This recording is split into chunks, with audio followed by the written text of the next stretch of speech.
This is Karachi, one of the world's megacities, the biggest in Pakistan and the most volatile.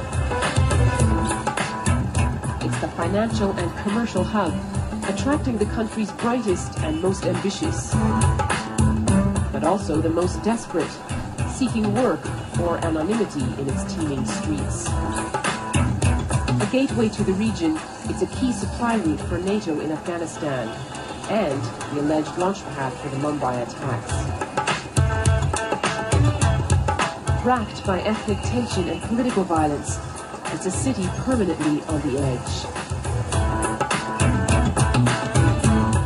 Karachi is a melting pot. It's a multi-ethnic and multi-cultural city. If you have peace in Karachi, then it means you have peace in Pakistan.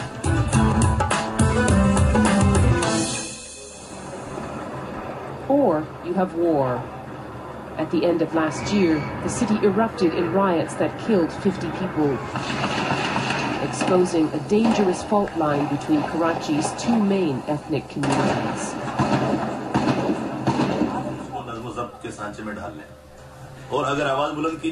Every day, Mohammed Rafiq joins a routine meeting of community leaders to discuss local problems. Their party, the MQM, controls the city, but they feel under threat. Armed men attacked the house of this MQM activist. He calls them Taliban, men with beards and long hair. They beat up his children, he says, and shot him as he ran away. So, is that a gunshot wound? Yeah. They burnt the house and looted almost everything, including his daughter's wedding dowry. It's certainly true that Pashtun migrants from the Taliban-dominated northwest have been settling in and around Rafiq's neighborhood. This has increased the competition for scarce land and resources. But this is a place where building is happening now?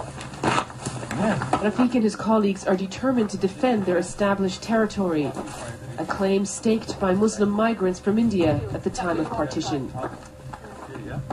Now, Pashtun squatters are building on the heights around them. He calls this a land grab. But he's also convinced that in the process, the Taliban are trying to extend their influence in Karachi, using a network of mosques and madrasas. They want to make power in Karachi, and they want to show that this city is a religious city, and because we are against fundamentalism, so they don't like us, and they make programs to fight with us and to occupy the Karachi. But many Pashtuns in Karachi simply want safety. This man is typical. He lives in a one-room shack with 12 members of his family. He can't pay the medical bills for his son's chronic case of hepatitis. These recent arrivals left their homes near the Afghan border, fleeing the fighting between the Taliban and the Pakistan army. They join the millions of Pashtuns in Karachi already.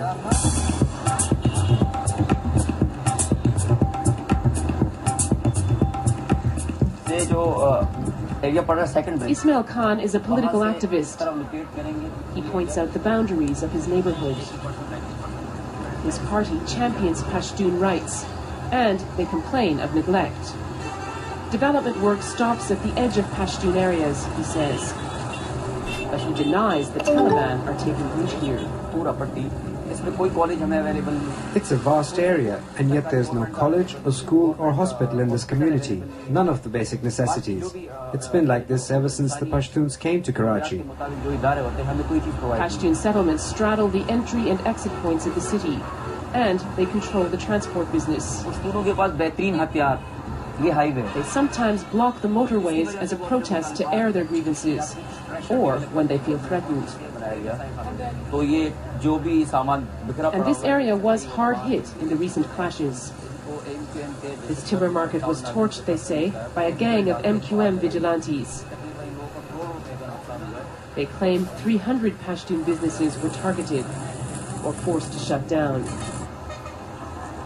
People here believe a struggle for turf and power, not fears about the Taliban, was behind the confrontation. Karachi has a history of violence of all kinds, but the thing to remember is that it's a city of migrants. And with ever-increasing numbers of new arrivals, it's the question of whether the two main ethnic communities can coexist that will determine the seriousness of any future conflict.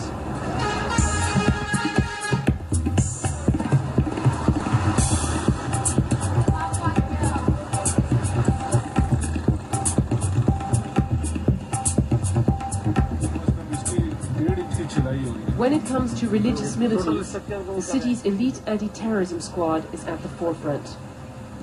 Raja Umar cut his teeth fighting Islamists linked to Al-Qaeda. Better than anyone else, he knows Karachi's incendiary mix of political, religious and ethnic violence. They targeted me when I was on the way to my office. They used improvised explosive device through remote control, and I got injured very seriously.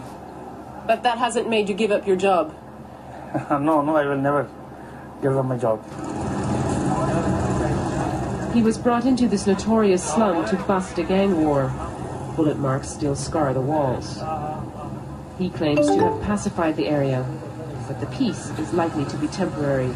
Karachi is a big city, and you can easily hide out there, and nobody will ask you who are you, from where are you.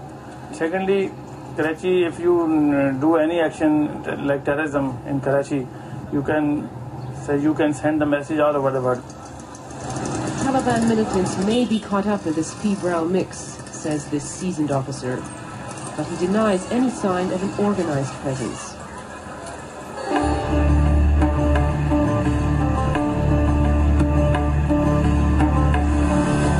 But organized or not, Taliban fighters and sympathizers are in Karachi. After elaborate arrangements involving several vehicles and a go-between, we finally agree a nighttime rendezvous, on condition we don't identify him.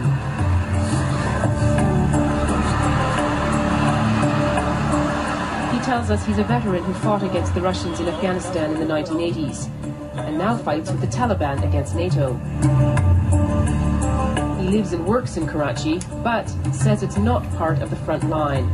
The city's not about to fall to the Taliban, he insists. No, Karachi is too big a city to take over. To make a base in Karachi, you need a huge force. We're busy in Afghanistan. We're not interested in conquering Karachi.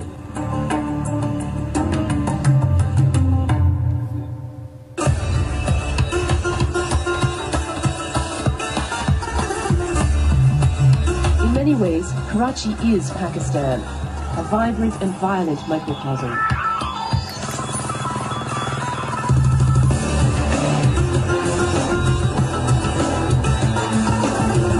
So if NATO and America's war with the Taliban spills over into this country, the effects are felt here.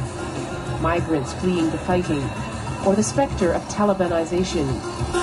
This aggravates existing tensions. And since Karachi is the country's most fractured and combustible city, if it goes up in flames, Pakistan may follow.